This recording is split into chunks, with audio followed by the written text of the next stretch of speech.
સાથે હું છું જયેશ। સૌપ્રથમ સમાચાર અમદાવાદની ખ્યાતિ હોસ્પિટલને લઈને કે આ હોસ્પિટલ કાંડ બાદ રાજ્ય સરકાર એક્શન મોડમાં છે અને પીએમજે યોજનામાંથી ખ્યાતિ સહિત 7 હોસ્પિટલો સસ્પેન્ડ થઈ ચૂકી છે, જ્યાં આરોગ્ય વિભાગે પીએમજે યોજનામાં 7 હોસ્પિટલોને સસ્પેન્ડ કરી દીધી છે, જેમાં અમદાવાદની 3, સુરત, વડોદરા અને રાજકોટની એક હોસ્પિટલ તેમજ ગીર સોમનાથની એક હોસ્પિટલને સસ્પેન્ડ કરી દેવામાં આવી છે। તો ડૉક્ટર પ્રશાંત વજીરાણીને સ્પેશિયાલિસ્ટ ડૉક્ટરમાંથી પણ સસ્પેન્ડ કરી દેવાયા છે। 4 ડૉક્ટરોને સ્પેશિયાલિસ્ટ તરીકે સસ્પેન્ડ કરી દેવામાં આવ્યા છે।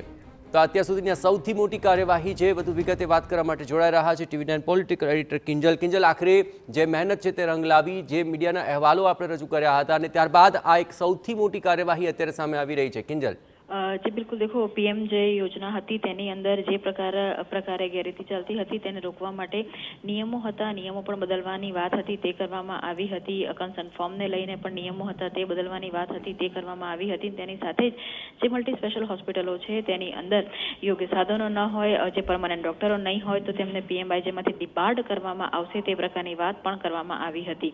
जे इन्वेस्टिगेशन थयुं ते इन्वेस्टिगेशनने आधारे जे माहिती सरकारने मळी छे तेनी अंदर ख्याति सहित જે 6 હોસ્પિટલો છે તેને પીએમજેમાંથી ડિબાર્ડ છે તે કરવામાં આવી છે, જેની અંદર વાત કરવામાં આવે તો ગીર સોમનાથની જે જીવનજ્યોત હોસ્પિટલ છે તેને ડિબાર્ડ કરવામાં આવી છે। અમદાવાદની અંદર નરિતા હોસ્પિટલ અને શિવ હોસ્પિટલને ડિબાર્ડ કરવામાં આવી છે। તેની સાથે રાજકોટની અંદર પણ જે ચિલ્ડ્રન હોસ્પિટલ છે તેને ડિબાર્ડ કરાઈ છે।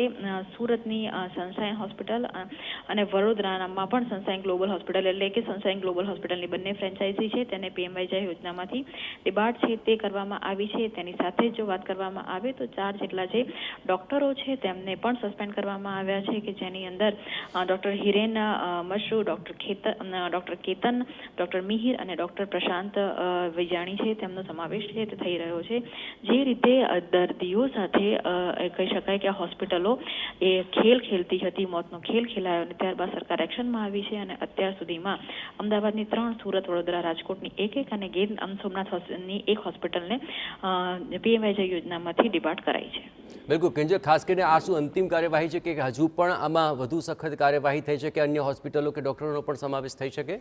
શકે છે, કેમ કે જે નવા નોર્મ્સ બનાવવામાં આવ્યા છે તે નવા નોર્મ્સને આધારે માર્ચ સુધીનો સમય પણ આપવામાં આવ્યો છે પીએમઆઈજે યોજનાની અંદર જે રજિસ્ટ્રેશન છે તે કરાવવા માટેનો।